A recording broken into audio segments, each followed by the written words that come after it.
नमस्ते। आज बात करते हैं एक ऐसे रोल की जो सिर्फ एक नौकरी नहीं बल्कि एक मिशन है। ये है एक स्पेशल एजुकेशन टीचर की भूमिका। एक ऐसी भूमिका जो किसी भी स्टूडेंट की दुनिया को पूरी तरह से बदल सकती है।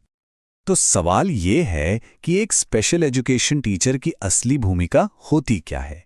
क्या उनका काम सिर्फ पढ़ाई में मदद करना है या फिर वो एक स्टूडेंट की जिंदगी में एक प्लानर, एक सपोर्ट सिस्टम और एक आवाज सब कुछ बन जाते हैं?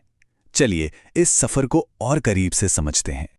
देखिए, इस पूरे रोल का जो निचोड़ है वो एक बहुत ही सिंपल लेकिन पावरफुल आइडिया है कि हर बच्चे को अपने दोस्तों के साथ, अपने क्लासमेट्स के साथ सीखने का हक है।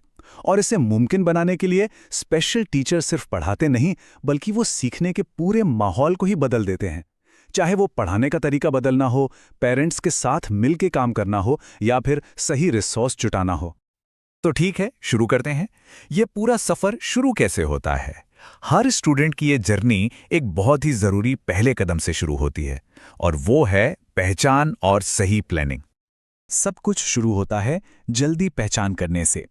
स्कूल के प्राइमरी, अपर प्राइमरी और सेकेंडरी लेवल पर स्क्रीनिंग होती है ताकि उन स्टूडेंट्स को पहचाना जा सके जिन्हें शायद थोड़ी एक्स्ट्रा मदद की जरूरत हो।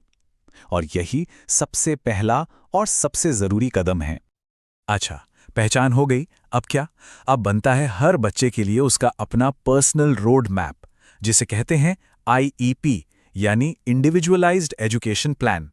और ये कोई एक बार बनने वाला डॉक्यूमेंट नहीं है, ये एक लगातार चलने वाला प्रोसेस है। पहले प्लान बनता है, फिर उसे लागू किया जाता है और सबसे जरूरी, हर महीने उसकी प्रोग्रेस को चेक किया जाता है। इससे प्रिंसिपल से लेके पेरेंट्स तक हर कोई बच्चे की जर्नी का हिस्सा बना रहता है।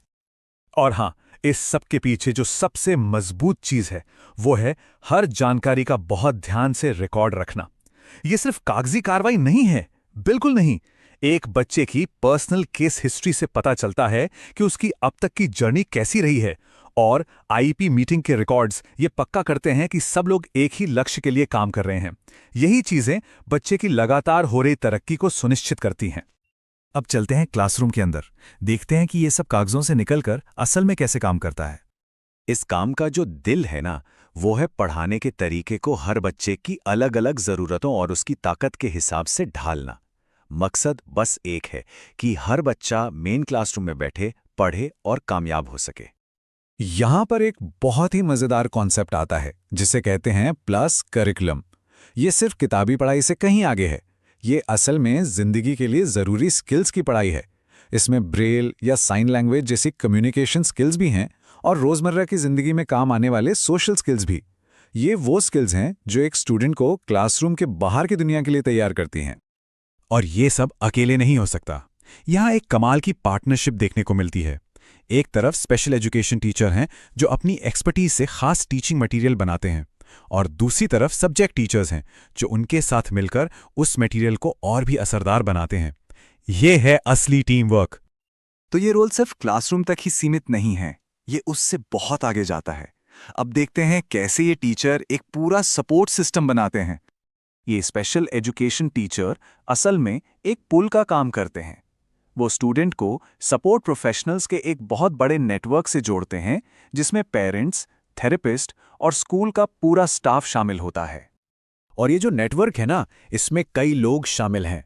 सबसे बड़ा और ज़रूरी हिस्सा जाहिर है पेरेंट्स का है, लेकिन उनके साथ साथ थेरेपिस्ट, स्कूल स्टाफ, प्रिंसिपल और डिस्ट्रिक्ट कोऑर्डिनेटर, ये सब मिलकर एक टीम की तरह काम करते हैं। ये दिखाता है कि एक बच्चे की सफलता के लिए पूरे समुदाय का साथ कितना ज़रूरी है। अब इस नेटवर्क का एक बहुत ज़रूरी काम है बच्चे को सही थेरेपी तक पहुंचाना। और ये सिर्फ फिजियोथेरेपी या स्पीच थेरेपी तक सीमित नहीं है। इसमें बिहेवियर मॉडिफिकेशन से लेकर काउंसलिंग तक हर वो सर्विस शामिल है जो बच्चे के ओवरऑल डेवलपमेंट के रास्ते में आ रही रुकावटों को दूर कर सके। और टीचर्स इस पूरी प्रक्रिया को आसान बनाते हैं। अब थोड़ा और बड़ा सोचते हैं, एक बच्चे से आगे बढ़कर पूरे स्कूल के बारे में। देखते हैं कि ये सारी कोशिशें एक समावेशी यानी इंक्लूसिव स्कूल बनाने में कैसे मदद करती हैं। देखिए, यहां असली मकसद सिर्फ एक एक बच्चे की मदद करना नहीं बल्कि पूरे स्कूल का माहौल ही बदल देना है। उसे एक ऐसी जगह बनाना है जहां हर कोई, हर एक बच्चा वेलकम महसूस करे और खुद को उस कम्युनिटी का हिस्सा समझे। और ये बदलाव ना जमीन पर दिखता है। सोचिए, पहले जहां बच्चा अकेला महसूस करता था या उसे गलत समझा जाता था, वहां अब बड़ी सिस्टम है जहां दूसरे स्टूडेंट्स ही उसके दोस्त और सपोर्ट बन जाते हैं। जहां पहले जागरूकता की कमी थी, वहां अब हर महीने वर्कशॉप्स होती हैं और धीरे धीरे जो एक कलंक या स्टिग्मा होता है, उसकी जगह हेल्दी और सम्मानजनक रिश्ते ले लेते हैं। तो सवाल ये है कि ये बदलाव आता कैसे है? ये आता है कुछ ठोस कदमों से, जैसे कि बड़ी सिस्टम बनाना जो दोस्ती को बढ़ावा दे, स्टाफ और पेरेंट्स के लिए वर्कशॉप करना, और ऑटिज्म अवेयरनेस डे जैसे खास दिनों को मनाकर सबके बीच सेंसिटिविटी बढ़ाना। हर छोटा कदम मिलकर एक बड़ा इंक्लूसिव कल्चर बनाता है। और आखिर में ये सारी मेहनत, ये सारा काम एक ही लक्ष्य पर आकर रुकता है, हर बच्चे को इतना सशक्त बनाना कि वो सिर्फ सीखे ही नहीं बल्कि स्कूल की हर एक्टिविटी में अपने बाकी साथियों के साथ पूरे आत्मविश्वास से हिस्सा ले सके और कामयाब हो। यही इस पूरी भूमिका का असली सार है।